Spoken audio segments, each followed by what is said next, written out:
Hey everyone, welcome back. Ready for another deep dive. Today we're going to get our hands dirty with a real-life corporate debt showdown in India, straight from the court documents themselves. That's right, no fancy summaries here. We're talking actual evidence and legal arguments, trying to figure out how a company in deep financial trouble is trying to, well, stay afloat. Exactly. Think of it less Shark Tank and more like those intense courtroom dramas. But instead of a murder mystery, we're unraveling a financial one. And trust me, it gets just as intense. We'll be digging into a case from the National Company Law Tribunal in India, which is basically their version of a bankruptcy court for businesses. Okay, so high stakes right from the start. So who are the players in this corporate drama? On one side, we've got Abhirama Steels Ltd, or let's just call them the corporate debtor for now, shall we? Much easier. So the corporate debtor is in some serious hot water, right? Who are they up against? Well, they're facing off against Bindusaria Ispat Private Limited, and Bindusaria claims they're owed a hefty sum. One Thizzi's €77, 15,636 to be exact. Okay, that's definitely not chump change, but I'm guessing it's more complicated than just an unpaid invoice, right? There's always more to the story. You bet there is. See, Abhirama Steels is claiming that, hold on, the steel they received was actually defective. Like, hey, we never agreed to pay full price for faulty goods. Okay, so a classic he said, she said, but with millions of rupees on the line. This is where those legal documents come in handy. Absolutely. And the documents show there was a signed agreement, a memorandum of understanding, or a MOU. This document lays out the agreed-upon debt amount, payment terms, and even lists the specific invoices that were left unpaid. So Abhirama Steels signed the agreement acknowledging the debt. They did. But wait, there's more. Abhirama's claiming they were basically pressured into signing that MOU and that blank checks were taken from them forcefully. Wait, hold up. Blank checks, forcibly. That takes this corporate drama to a whole new level. It sure does, and it gets even juicier. Abhirama's claiming that Bindusaria then tried to cash those checks, which Abhirama claims is a violation of the Negotiable Instruments Act. Whoa. So now we're talking breach of contract, allegations of coercion, and maybe even criminal charges. This is getting messy. Oh, it gets messier, believe me. This case also throws light on this whole concept of a pre-existing dispute in insolvency law. Basically, if a company can prove there was a real disagreement about the debt before things went to insolvency court, it can change the whole game. That makes sense. You wouldn't want companies abusing the whole insolvency process just because of a simple contract dispute, would you? Right. But in Abhirama's case, things get a little tricky because while the court agreed, yes, there was an OU, and yes, you did agree to the debt, they weren't convinced by Abhirama's claims that they were forced into it. So the court's basically saying you need more than just your word to prove coercion. Pretty much. And because Abhirama couldn't provide that proof, the court gave Bindusaria the green light to start insolvency proceedings under India's Insolvency and Bankruptcy Code, or IBC for short. And that's bad news for Abhirama, right? What happens when a company in India gets hit with insolvency proceedings? Tell me more. Oh, it's a whole process. We can dig into that more after a quick break. All right, so Abhirama Steels is officially in hot water, facing down insolvency proceedings. But the plot thickens, doesn't it? There's this whole other legal battle going on over some of their assets. Tell me more about that. Oh, yeah. This is where things get really interesting. So on top of everything else, a bunch of Abhirama's assets, we're talking valuable stuff like land, buildings, machinery, they're all tied up in a completely separate court case. Wait, seriously, what are the chances? It's like they're trying to win a hockey game, but someone stole their hockey sticks. What's the deal with these assets? So it turns out that one of the original promoters of Abhirama Steels, think of him like a founder, was also involved with another company.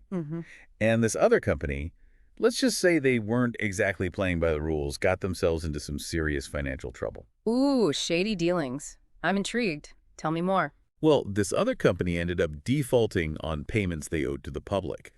Not good, right? And that triggered action from a special court in Maharashtra, specifically set up to deal with these kinds of financial shenanigans. So there's a whole court dedicated to this kind of thing. There is. It's called the MPID court. It's a mouthful, but it stands for Maharashtra Protection of Interest of Depositors in Financial Establishments Act. Basically, they step in when companies pull shady stuff with people's money.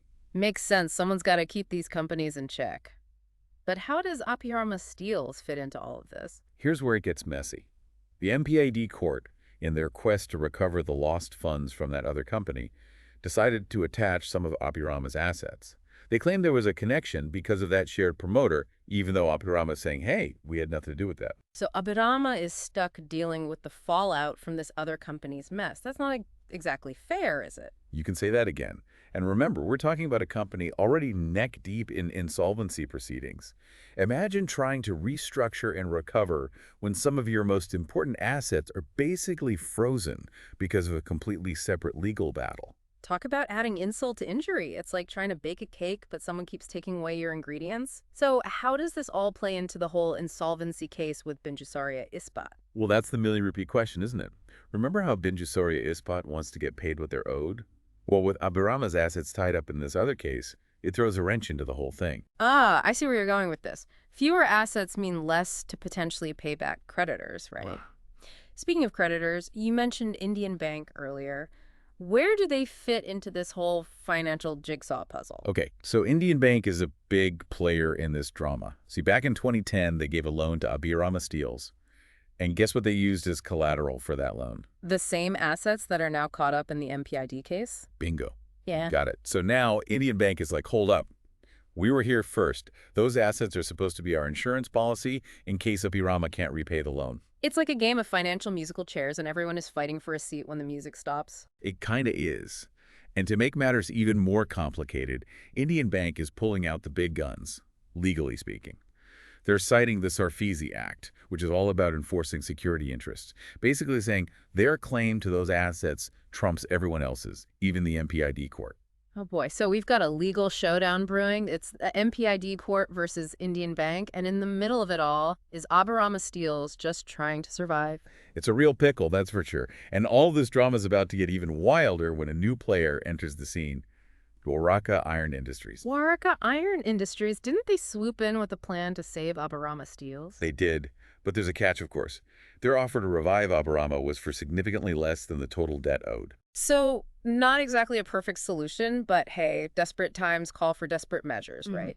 But why would Dwaraka even want to get involved in this mess? They knew about the property attachments, right? Oh yeah, they knew. In fact, the court documents show that anyone who was thinking about trying to rescue Abhirama was told about the ongoing legal battles. But here's the thing. Dwaraka still decided to go for it. They saw potential in Abhirama Steels even with all the baggage. That's either incredibly brave or incredibly foolish. Yeah, Or maybe a bit of both. probably a bit of both. But there's another interesting detail in their plan that we haven't talked about yet. They want to bring in a monitoring committee. A monitoring committee sounds intense. What do they do? So basically, they're like the referees, making sure everything's on the up and up. They usually have representatives from the company that's taking over, the creditors, and some independent experts. So they're there to keep an eye on Dwaraka, make sure they don't pull any fast ones, and protect the interests of the creditors while Abhirama gets back on his feet. Exactly.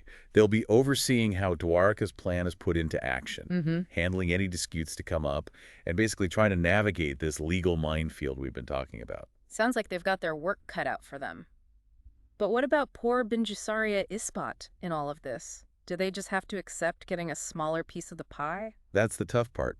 The resolution plan offers them way less than what they originally claimed Abhirama owed them, which has got to be frustrating, right? Totally. It's not like they just miscalculated a bill or two. This is a significant chunk of change. So what happens now? Does Binjusarya just have to grin and bear it? Well, the Committee of Creditors, which remember includes those who are owed the most money, they voted in favor of Dwaraka's plan. So it seems like they see this as the best chance to recover at least something. So sometimes you have to cut your losses, even if it doesn't feel great. This whole situation just keeps getting more and more complex. It really does. And we're not out of the woods yet. Remember all that talk about the property attachments and the legal battle between the MPID court and Indian Bank? Well, that's still ongoing.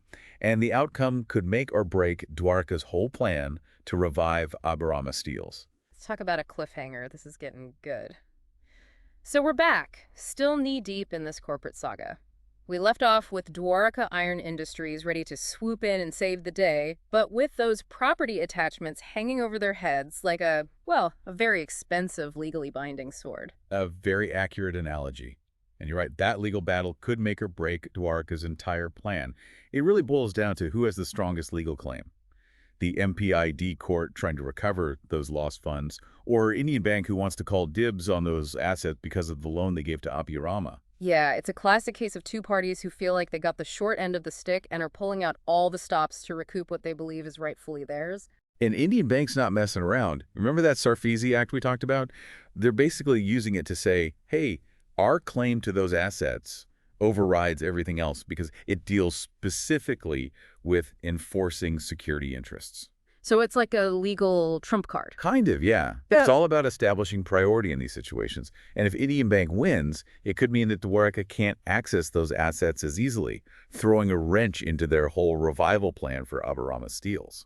It's like you can have the best recipe in the world, but if you're missing a key ingredient, that cake's not going to turn out so great. Exactly. And this is where it goes beyond just numbers and legal jargon. We're talking about real people's livelihoods, the future of this company, and the financial well-being of all those creditors. Yeah, it's easy to get caught up in the legal back and forth. But at the end of the day, there are real-world consequences to all of this. And speaking of real-world consequences, we can't forget about Bankruptcy Ispat, the original creditor who kicked off this whole chain reaction. Right, they're in a tough spot. They agreed to accept a much smaller amount than what they initially said Abhirama owed them. Not ideal, to say the least. Not at all. But from what we've learned, it seems like the Committee of Creditors, the folks who are owed the big bucks, they felt like Dwaraka's plan, even with the reduced payout, was still the best option on the table. That's usually how it goes in these situations. It's not about making everyone 100% whole. It's about finding the least worst option that gives the company a fighting chance and offers the most creditors at least some kind of return.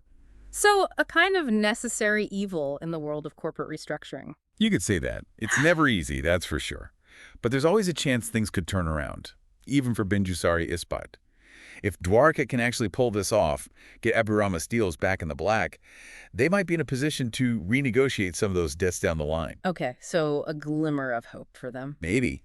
This whole case just goes to show you the business world is full of surprises. It's like you think you know how things are going to play out, and then bam, a curveball comes out of left field. Tell me about it. We've gone from a seemingly straightforward debt dispute to allegations of coercion, then this whole legal battle over assets, and finally a rescue plan that hinges on the outcome of yet another court case. Talk about a wild ride. It's been quite the deep dive, that's for sure. Yeah. But we've learned a lot about the Indian insolvency and bankruptcy code, the challenges businesses face when things go south, and the tough decisions creditors have to make in these situations. Absolutely. We've seen firsthand that these aren't just abstract legal concepts. They have very real human consequences. It makes you think, what would we do if we were in their shoes? Right. It's something to ponder. Well said. And on that note, we'll wrap up this deep dive. Be sure to join us next time as we continue to unravel the fascinating and often unpredictable world of business and finance.